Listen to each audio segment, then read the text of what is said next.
Hello and welcome to you all.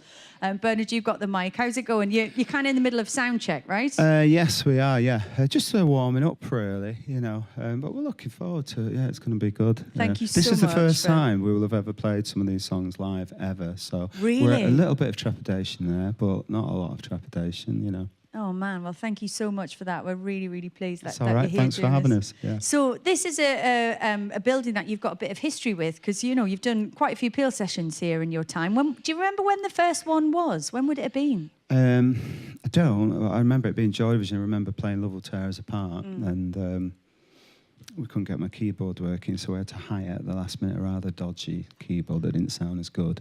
Okay.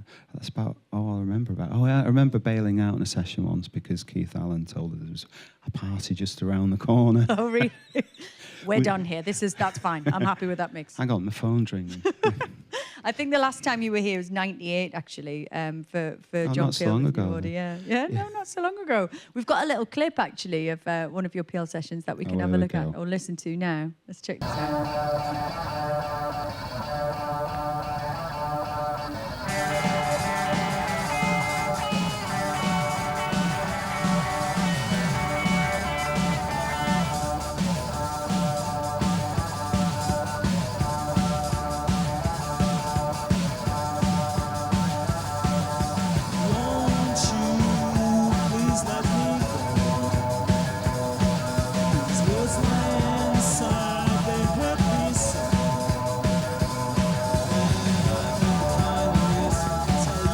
Just what you want me to.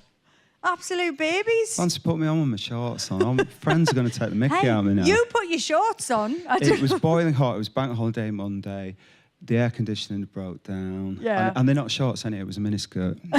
Well, it was a good look. Look at that, though. Just absolute babes in arms there. I don't think it looks so good nowadays. I don't know. I quite like it. So the new album's out now, Music Complete. It sounds, you know, to me like it's been getting a fantastic response. How's it been from your perspective? Yeah, it has been getting a fantastic response, and which was very rewarding, obviously, because we worked really hard on it. And I mean, you're always proud of every album that you release. I think this one's taken a turn towards electronica and synthesizers, and I think we just managed to get that kind of synergy with our fans and obviously with journalists for once, like us, you know.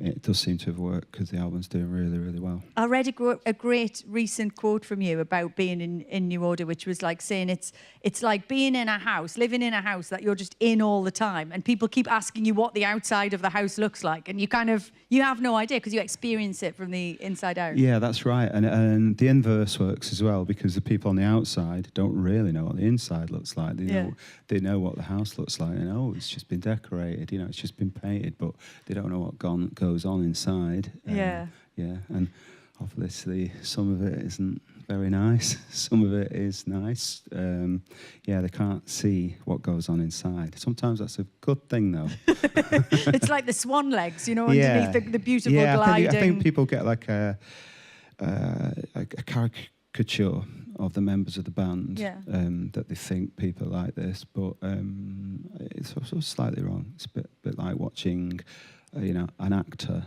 on television playing James Bond or something, and then when you meet him, you expect him to behave like James Bond, you know. But you know. Do you think that can be a bit of that can become, I think, tricky for musicians because you have, like you say, your kind of public image, but with success, I guess, you know, psychologically, a little bit of that can sometimes rub off, can't it? Or you have to be careful for it not to, you know, to not kind of believe your own hype and to keep your relationships strong in the band and to try and stay grounded. Yeah, I'm not a living legend. So my wife always tells me that's a right Is load that of what she bollocks. says? Yeah. Get the washing up done. Yeah. Well, you have to be grounded, and I'd hate to be any more famous than. I think everyone would hate to be any more famous than they are at the moment because it just means hassle. What's the point? You know, why would you want to?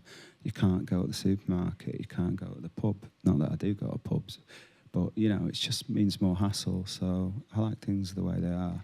Tell me a bit about making the album, because you're working with some really brilliant people, as well as the guest vocalists that Yeah. we've got on the mix. You know, there's Iggy there, Brandon Flowers does a track, also Ellie from LaRue is there as well, and Tom Rowlands too, who was working on some of the Yeah, tracks. he's not singing on it though. No, not as a vocalist, but you know, he was Yeah. collaborating with you. Yeah. And there's other people as well that are Co-producing. perhaps not quite as famous. There's Dawnzy, who's a vocalist from Manchester, and Denise Johnson, who's famous for her work. Primal She worked Scream, with yeah. Primal Scream, Yeah. and electronic. Yeah, I think it's nice to have the freedom within the band to do that, because it opens your mind, you know, instead of it just being the five of us and it being very, you know, that's it. It means you can do more, really. It's more, I don't know, it's just more forms of expression. More you know. options kind of thing. Sometimes they can do things that we can't do. So, you get someone in who can do something that you can't do. And so it sort of strengthens your bow, you know, and gives you more creative possibilities, yeah.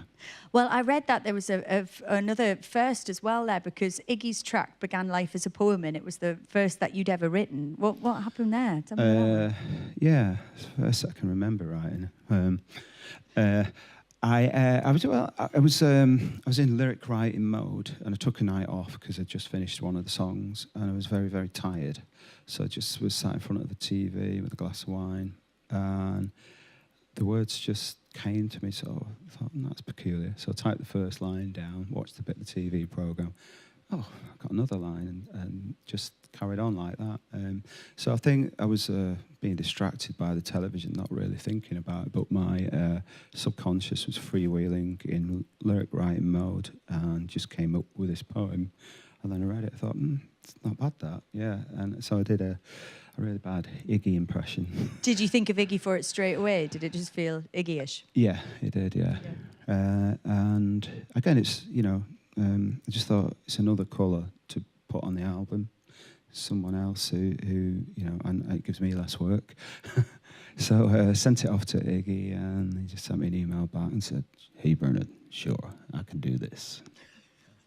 That's actually a very good Iggy impression. I think you do yourself down. Yeah, I could have done just, instead of got the cost of using Iggy and all the extra expense, I could have just done a really good impersonation of him and told everyone it was Iggy. Exactly, wouldn't have even had to get it cleared. Yeah. I think the last time I saw you, actually, Bernard, in real life was when you had come to Iggy's Peel lecture and you asked him a question, which prompted a very long answer involving an episode of Country File. It was most unexpected all round. Yeah. I never got to say thanks for that, but I just want to do it now, because Okay. it was one of the best things that's ever happened. I think it was struggling a bit to understand my northern accent, but the outcome was that I should maybe get a job as a presenter of Country File. I think the point that was trying to make of is you should broaden out what you do, you know, broaden out what you do. But I'm quite happy being in New Order, doing what we're doing. Yeah. I mean, this record, it sounds like you kind of were inspired to get back in the studio after quite a long period of touring, which I think was kicked off in 2011 by the charity shows that you did before you kind of started, you know, going back out on the road in places that you hadn't visited for a long time. Did being out there live as a band make you, you know, change your perspective on what should come next? Yeah, that was kind of the apology tour, because I call it, because everywhere we played, I had to apologise for not playing there for 15 years or 10 years or 7 years. I'm really sorry, you know. No, we didn't tour for three and a half years, but we were touring for 3.5 years. So we're going out for 3 or 4 weeks at a time, playing South America or, you know, Japan, or we played in Korea, we played in Russia, we played all over the world.